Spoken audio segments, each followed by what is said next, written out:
சனி பகவான் கொடுப்பாரா கெடுப்பாரா? ஜோதிட விதிப்படி ஒருவர் பிறக்கும் நேரத்தில் சந்திரன் எங்கு சஞ்சரிக்கின்றாரோ அதையே அவரின் ஜென்மராசியாக கணக்கில் கொள்கிறோம். ஜென்மராசியை வைத்து பலன் கூறுவதே கோச்சார பலனாகும். கோச்சார ரீதியாக ஒவ்வொரு கிரகங்களின் நிறையையும் ஆராயும் போது ஒரு ராசியில் அதிக காலம் தங்கக்கூடிய கிரகமாக சனி பகவானே இருக்கிறார். சனியை போல கொடுப்பாரும் இல்லை கெடுப்பாரும் இல்லை என்றே கூறலாம். சனி பகவான் 12 ராசியை சுற்றி வர 30 வருடங்கள் எடுத்துக்கொள்கிறார். அதனால் தான் 30 வருடம் வாழ்ந்தவரும் இல்லை 30 வருடங்கள் தாழ்ந்தவரும் இல்லை என்ற பழமொழி உள்ளது. பொதுவாக ஒருவருக்கு சனியின் முதல் சுற்று மங்கு சனி என்றும் இரண்டாவது சுற்று பொங்கு சனி என்றும் கூறுவர். குறிப்பாக சனி பகவான் 3, 6, 11 சஞ்சரிக்கும் காலங்களில் எல்லா வகையிலும் முன்னேற்றமான பலன்களை ஏற்படுத்துவார். எடுக்கும் முயற்சிகளில் வெற்றி, பொருளாதார மேன்மை, குடும்பத்தில் சுபிட்சம், தொழில் வியாபார உத்தியோக ரீதியாக உயர்வுகள் உண்டாகும்.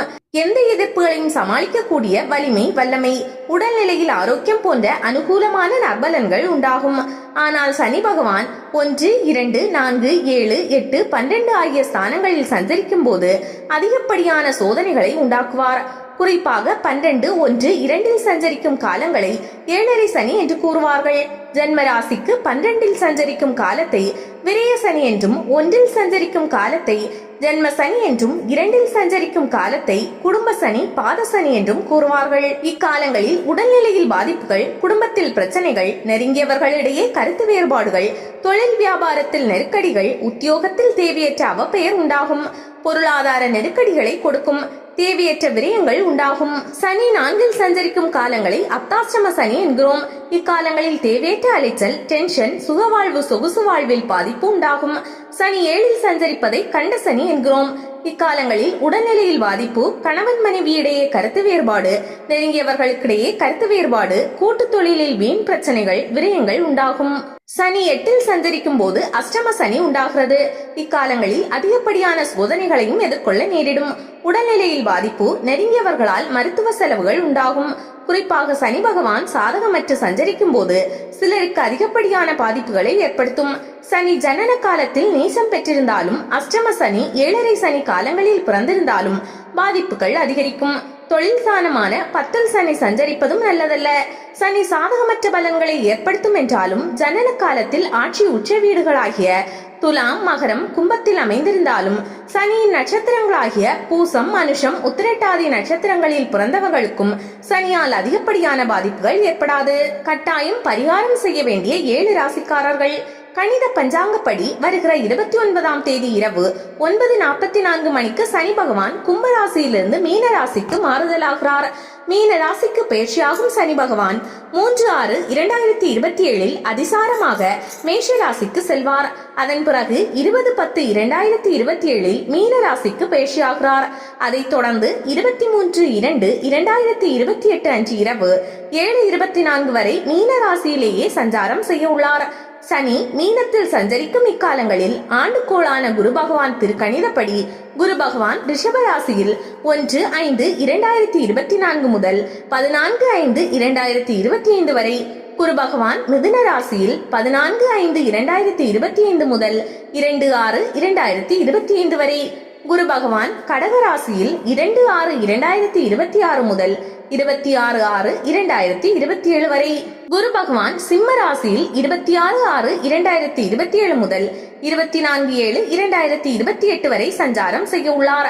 சனி மீனத்தில் சஞ்சரிக்கும் இக்காலங்களில் ராகு கேது, ராகு மீன ராசியில், கேது கன்னி ராசியில் 30/10/2023 முதல் 18/5/2025 வரை, ராகு கும்பராசியில், கேது சிம்ம ராசியில் 18/5/2025 முதல் 5/12/2026 வரை, ராகு மகர ராசியில், கேது கடக ராசியில் 5/12/2026 முதல் 24/6/2028 வரை சஞ்சாரம் செய்ய உள்ளார். சனி மீனத்தில் சஞ்சரிக்கும் இக்காலங்களில் மேஷ ராசிக்கு 7.5 சனியில் விரய சனியும், மிதுன ராசிக்கு ஜீவனஸ்தானத்தில் சனியும், சிம்ம ராசிக்கு அஷ்டம சனியும், கன்னி ராசிக்கு கண்ட சனியும், தனுஷு ராசி அப்தாஷ்டம சனியும், கும்பராசிக்கு 7.5 சனியில் பாத சனியும், மீன ராசிக்கு 7.5 சனியில் ஜென்ம சனியும் நடைபெற உள்ளது. இந்த சனி பயிற்சியின் மூலம் ரிஷபம், துலாம், மகர ராசி நேயர்கள் அற்புதமான அனுகூல பலன்கள் உண்டாகும். கடகம் விருச்சிக ராசி நேயர்களுக்கு மத்தியமமான பலன்கள் ஏற்படும். சனி மீனத்தில் சஞ்சரிக்கும் இக்காலங்களில் மேஷம், மிதுனம், சிம்மம், கன்னி, தனுசு, கும்பம், மீனராசி நேயர்களுக்கு கண்டிப்பாக சனி பகவானுக்கு பரிகாரம் செய்வது மிகவும் நல்லது. சனி பகவான் அருள் பெற எத்தனையோ எளிய பரிகாரங்கள், வழிபாடுகள் உள்ளன.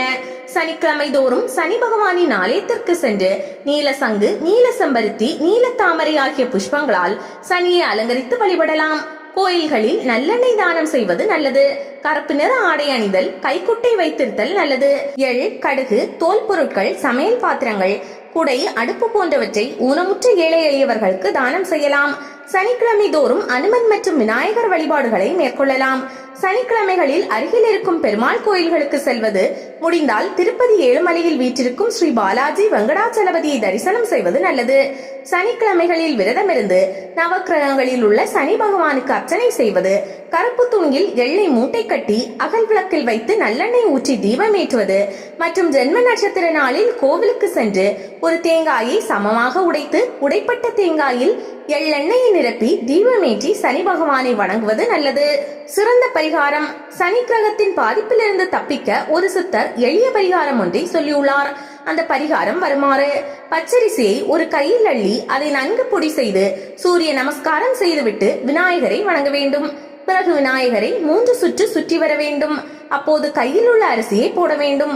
அதை எறும்புகள் தூக்கி செல்லும். அப்படி தூக்கி சென்றால் நமது பாவங்களில் பெரும்பாலானவை நம்மை விட்டு போய்விடும். வன்னி மரத்தடி விநாயகர் கோவில் என்றால் அது இன்னும் விசேஷம். சனிக்கிழமைகளில் இதை செய்ய வேண்டும். பச்சரிசி மாவை எறும்புகள் தமது மழைக்காலத்துக்காக சேமித்து வைத்துக் கொள்ளும்.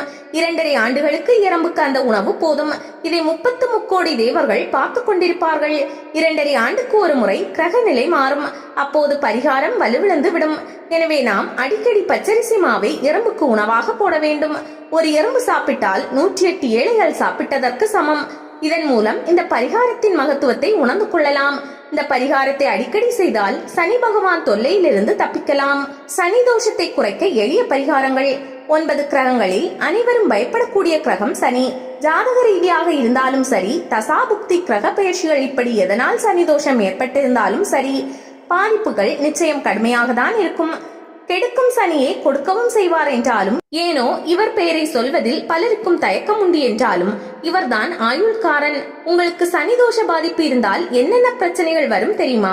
முயற்சிகளில் தடை, முன்னேற்றத்தில் தேக்கம், பணியிடத்தில் அதீத அலைச்சல், பணி சுமை அதிகரிப்பு, அரசு வழியில் எதிர்ப்புகள், செய்யும் தொழிலில் முடக்கம், விளைச்சல் பாதிப்பு, சோம்பல் அதிகரிப்பு, விபத்துக்கள் அடிக்கடி ஏற்பட்டு உடல் உறுப்புகளுக்கு ஊறு ஏற்படுதல், இப்படிப்பட்ட பொதுவான பிரச்சனைகள் ஏற்படலாம். உடல் நலத்தில் அடிக்கடி காயம்படுதல், வெட்டுக்காயம், தீக்காயம் ஏற்படுவது, தோல் நிறமாற்றம் ஏற்படுதல், நரம்பு பிரச்சனைகள், வாத நோய், வயிற்று உபாதை, எலும்பு தேய்மானம், சர்க்கரை நோய் போன்ற உபாதைகள் ஏதாவது வரக்கூடும். சங்கடம் தரும் சனி தோஷத்திற்கு என்ன பரிகாரம் செய்தால் பிரச்சனைகள் பெரிதாக வாட்டாமல் இருக்கும்? தினமும் ஒரு கைப்பிடி அன்னம், சிறிதளவு எள் சேர்த்து காகத்திற்கு வைப்பது மிக மிக நன்மை தரும். சனிக்கிழமைகளில் காலை 6:15 முதல் 6:45க்குள் 5 அகல் தீபம் நல்லெண்ணெய் விட்டு ஏற்றுவதும், சிவதுதி, அனுமன் துதிகளை சொல்வதும் நல்லது. தினமும் சிவன், லட்சுமி நரசிம்மர், அனுமன் காயத்ரிகளை சொல்வதோடு சனி பகவான் காயத்ரிகளையும் சொல்லுங்கள். சனி பிரதோஷ தினங்களில் நந்தி தரிசனம் செய்வதும் சிவனுக்கு வில்வார்ச்சனை செய்வதும் சிறப்பானது.